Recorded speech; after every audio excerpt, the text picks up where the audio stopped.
na trajetória ou no processo político do clube, em que momento vocês estão, né? E se isso demanda uma mudança no estatuto, não demanda?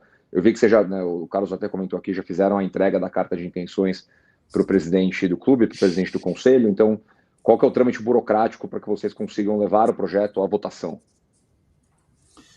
Bom, Pedro, a gente, primeiro, o nosso caminho foi de fora para dentro, né? Porque nós sabíamos que de dentro para fora seria algo praticamente impossível de acontecer.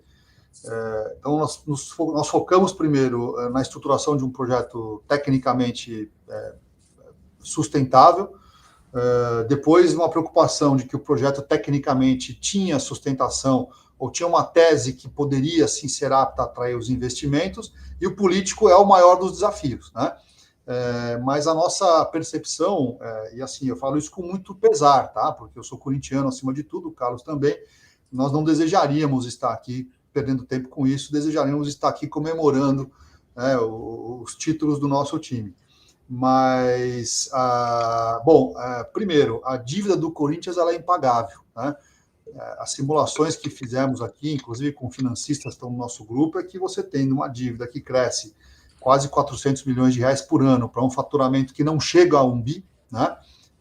Portanto, a dívida cresce mais de 1 milhão de reais por dia, né? Ele exigiria um EBITDA superior a 30, imagina que seja 1 milhão por dia, 36,5%, né? Para poder matar os juros e a dívida estancar, né? Algo que é absolutamente impossível. O Corinthians não paga sequer a despesa. Até porque a folha do Corinthians, com 13º, com tudo, está na ordem de 500 milhões de reais, né? Então, pois é. É só fazer as contas aí. Só folha de pagamento. É uma conta que não fecha, né? Fora isso, você tem os transfer bans que estão inviabilizando a operação. Você tem o Profut, que o Corinthians que aderiu ao Profut e também tem problemas lá e pode ser revogado. Tem a RCE, né, o Regime Centralizado de Execuções, que não foi homologado. E, em alguma medida, por não ser cumprido, ele deve ser rescindido. E isso aí vai fazer com que as execuções prossigam e retomem os bloqueios de conta, de recursos, de recebíveis, etc. Nós temos uma ameaça real e concreta de alguns grupos, eu identifiquei pelo menos 3 grupos com 5 mil pessoas, cada um deles, em média, organizando pedidos de intervenção judicial com base na Lei Geral do Esporte, com base na Lei Pelé, com base na própria lei do Profut. Todos eles têm fundamentos que identificam elementos de gestão temerária, o que autorizaria essa intervenção judicial, né? A própria lei da ação civil pública, etc.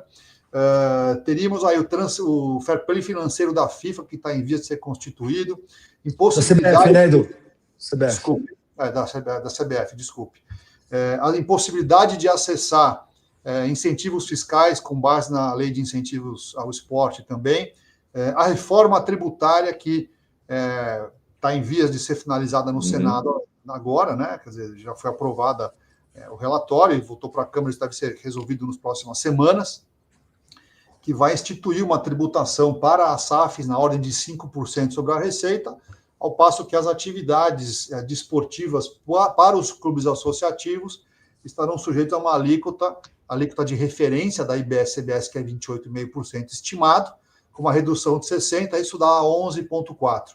Então, é 5 contra 11,4%, a despeito de 11,4% ter alguns créditos possíveis, né? Mas que também não são relevantes, você revende jogador que veio da base, portanto, você não tem crédito disso, né?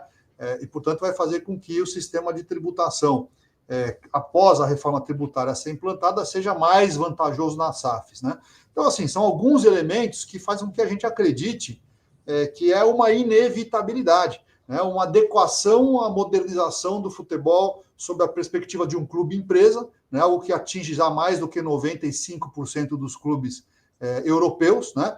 E que veio para o Brasil com essa roupagem de SAF de dono, coisa que realmente nós não queremos para o Corinthians, é uma adaptação à nossa realidade, né?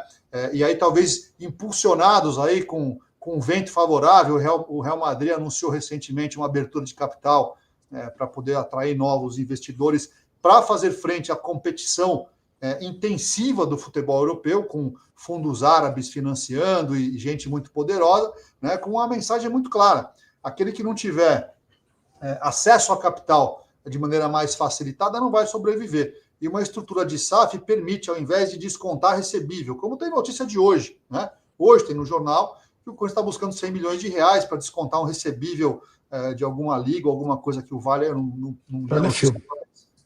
com atenção. Mas veja, o modelo de SAF, você tem acesso a uma debenture FUT, que é incentivada, você tem condição de emissão de novas ações para captar recursos, quer dizer, você tem instrumentos de captação muito mais baratos do que o Corinthians tem usado hoje, buscando recursos, descontando recebíveis, instituições financeiras e até factories, enfim, e comprometendo o seu futuro, né? Antecipação de receita, quero lembrar, é uma das hipóteses de gestão temerária constante na Lei Geral do Esporte, né?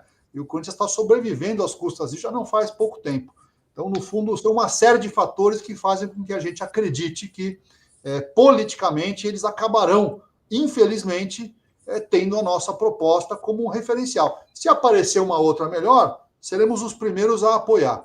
Se não aparecer uma alternativa melhor, a nossa proposta está aqui à disposição dos conselheiros e associados que queiram abraçá-la e recepcioná-la e melhorá-la com toda a humildade que a gente procura sempre exercitar.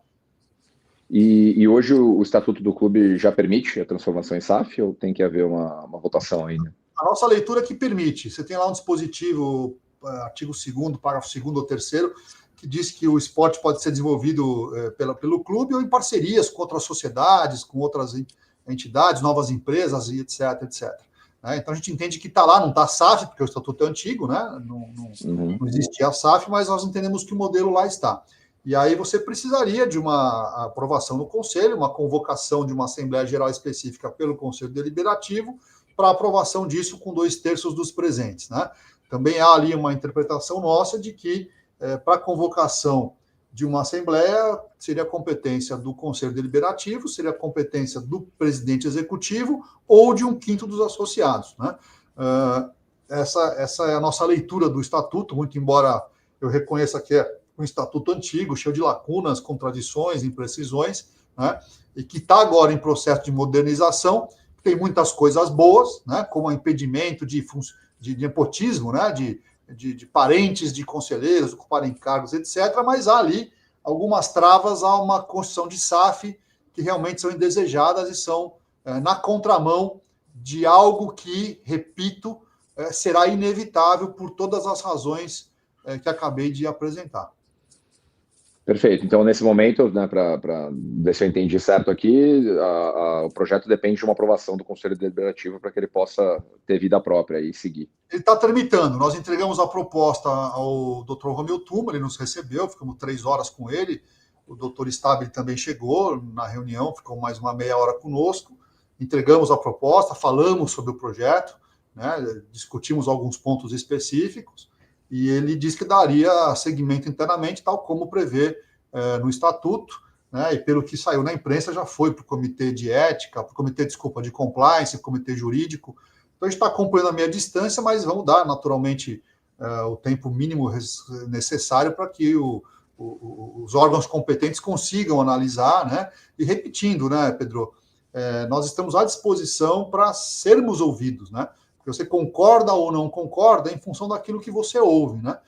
E há muita resistência por parte de conselheiros do próprio Corinthians ao projeto, sem sequer ter ouvido ou tirado dúvidas, né? Então, a gente está lá à disposição para poder ouvir e tentar melhorá-lo cada vez mais enfim.